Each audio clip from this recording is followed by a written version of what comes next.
O convidado desta edição do TBC Memória não fala grego, mas já foi traduzido até para o idioma de Homero, dentre outros. É poeta, mas não vive só de poesia. Ao longo da vida, exerceu diversas profissões, inclusive o jornalismo.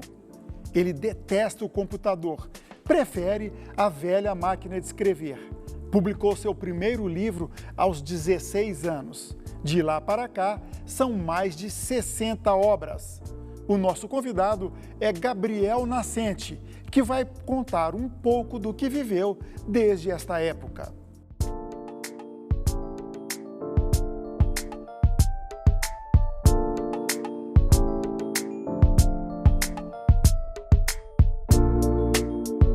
Olá, Gabriel, um prazer ter você aqui com a gente no TBC Memória. Sim, é sempre bom manifestar ao ensejo deste encontro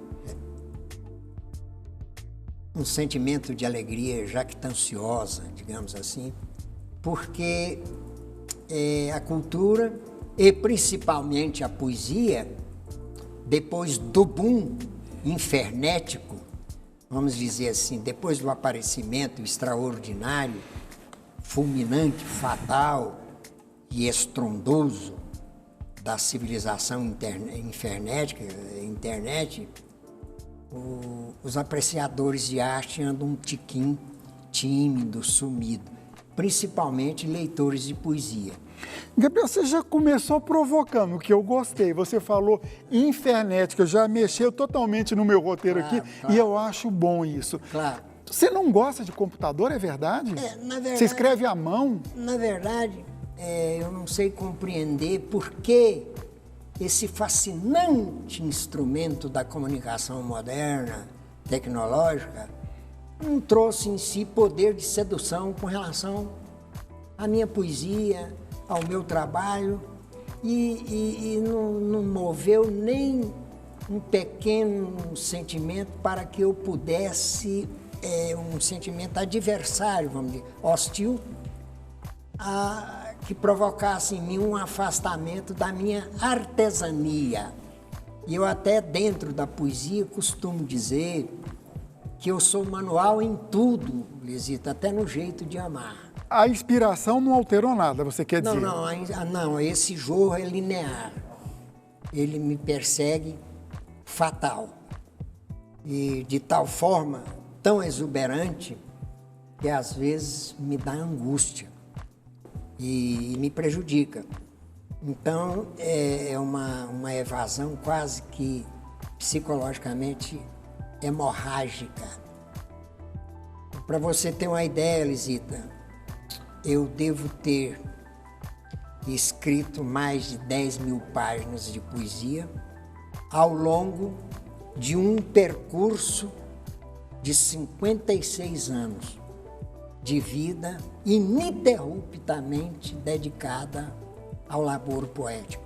Você está aí, inclusive, já dando gancho da sua primeira obra, Os Gatos. E esta galáxia poética teve início, o seu albor, o seu ronronar de palavras, começou por aqui, com a publicação deste humilde trabalho, Os Gatos. Acordei com os olhos fadigados, vendo o reflexo do mundo no ventre da madrugada. O sol veio lento, trazendo nos braços a mulher sensível, de rosto calmo, com traços invisíveis. No cimo do céu, a sombra da terra dançava como as ondas do mar. Os ventos voavam em torno do céu, como os agradáveis sons de um violino. A terra girou em gesto cansado em torno de si, perdendo o equilíbrio, despertando-o tudo.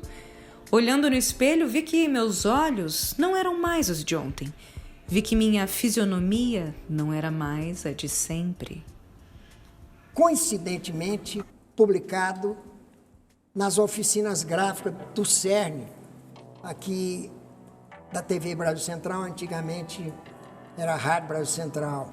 Hoje é aqui a Agência Brasil Central. Hoje é esse complexo enorme de comunicação.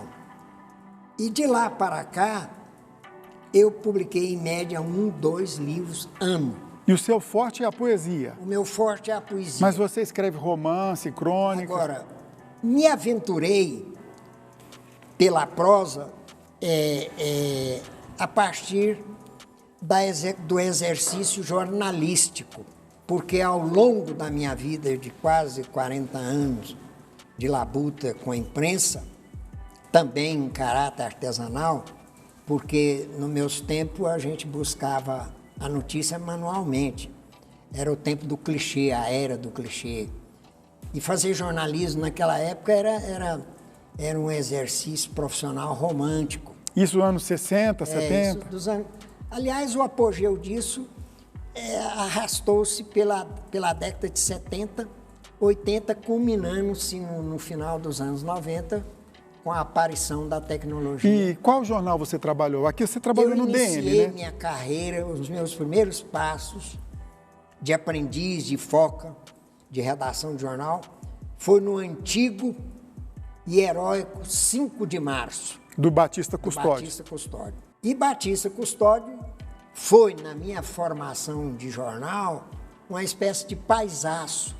O meu patrono, né? Ele foi o meu patrono, o meu guia, o meu guru intelectual no amadurecimento dessa atividade. A única coisa, eu percebia que o meu forte era fazer jornalismo literário e cultural. Tanto que, durante muitos anos, eu fui editor de suplemento literário, mais de 15 anos, e entrevistei as maiores celebridades literárias e culturais e artísticas do final do século XX em todo o Brasil. Trabalho este que resultou na publicação de Sentinelas do Efêmero, editado pela Ediuro, do Rio de Janeiro, numa tiragem de 10 mil exemplares, edição esgotada. E de modo tal que eu nunca, ao longo de 56 anos de poesia, é difícil eu me lembrar de um dia que não estive em contato com a poesia. Escrevendo ou lendo? Escrevendo ou lendo. Agora me diga uma coisa, jornalismo e poesia, um ajuda o outro, óbvio, né? Mas qual que ajuda mais? O fato de você fazer o jornalismo te ajudou mais na poesia ou ao contrário, ou não tem nada a ver? Não, na verdade é o seguinte, a poesia chegou primeiro do que o jornal. Sim, mas o jornalismo te fez crescer como poeta, por exemplo? Não tenha dúvida que sim.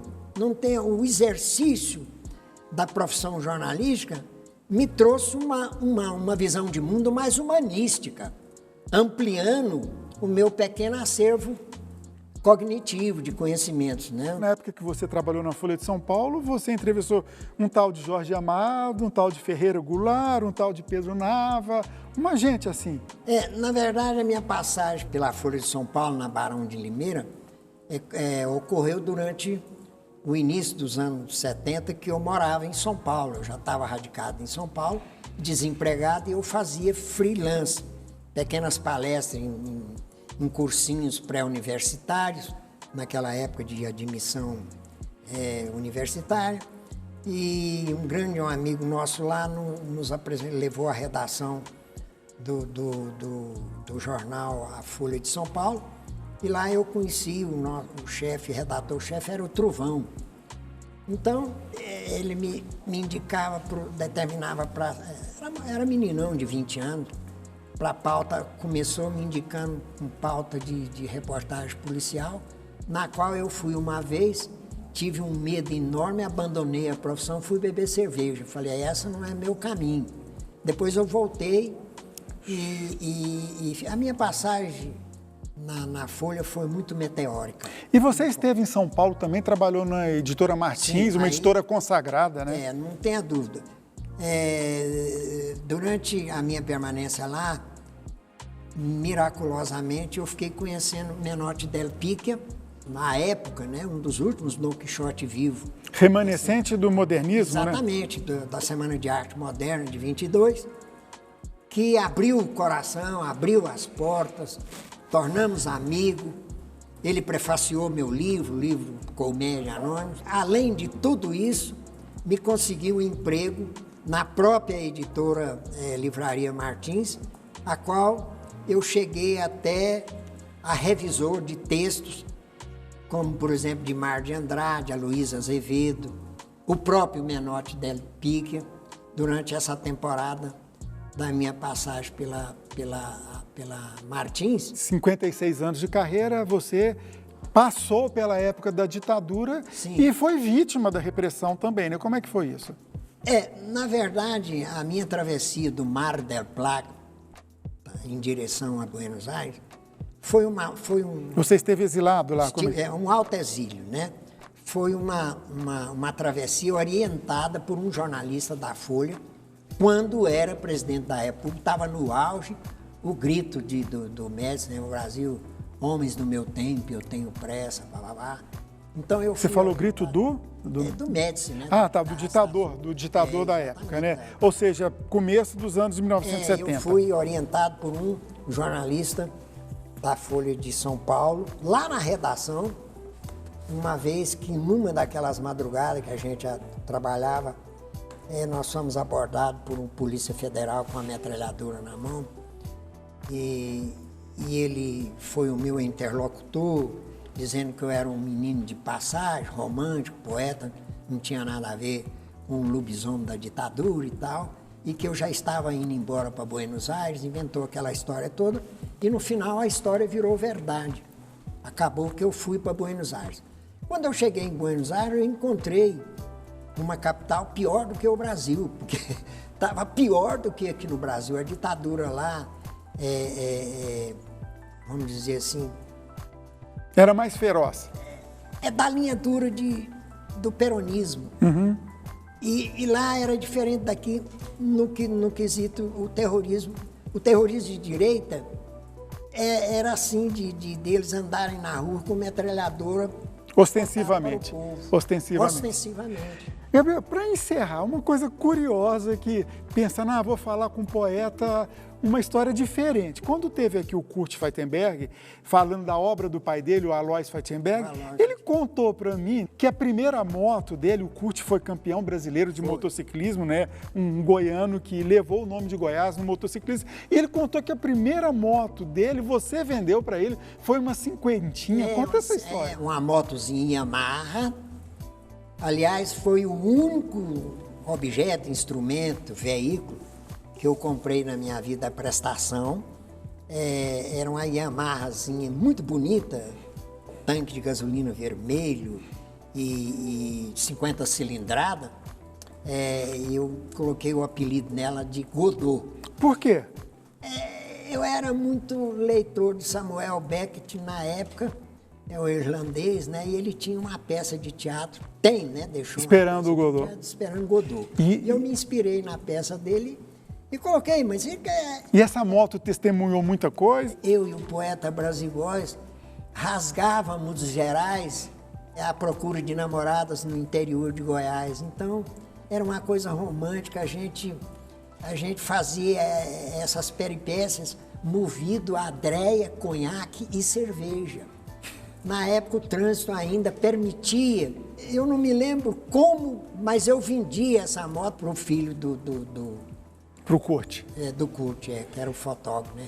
O pai dele era meu amigo. Perfeito. Gabriel, nosso tempo acabou, foi muito bom receber você aqui, foi um prazer. Mas deu para falar alguma coisa? Nossa, deu para contar muita coisa, eu te agradeço mais uma vez, muito obrigado. A honra foi minha, viu? TBC Memória, ajudando a preservar a história de Goiás.